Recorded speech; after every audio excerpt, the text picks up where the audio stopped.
নানা ষড়যন্ত্রে ব্যাহত গণতন্ত্র। লন্ডনে তারেক রহমান কাতারে করিডোর নিয়ে সরকারের বিরুদ্ধে গোপনে আলোচনার অভিযোগ।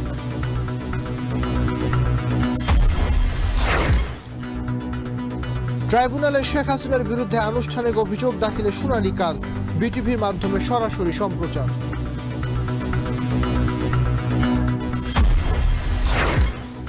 সিলেটে ভারী বর্ষণে জলাবদ্ধতা, দুর্ভোগ চরমে। হাতিয়ায় ট্রলার ডুবিতে 2 জনের মরদেহ উদ্ধার, নিখোঁজ 5, যোগাযোগ বিচ্ছিন্ন সন্দ্বীপ।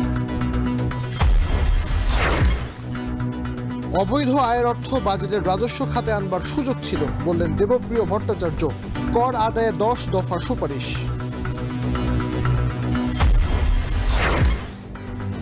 দুর্নীতি নয়, দুর্বল পারফরমেন্সে সরানো হয়েছে ফারুক আহমেদকে, বললেন ক্রীড়া উপদেষ্টা। বিসিবিতে হস্তক্ষেপ করেনি সরকার।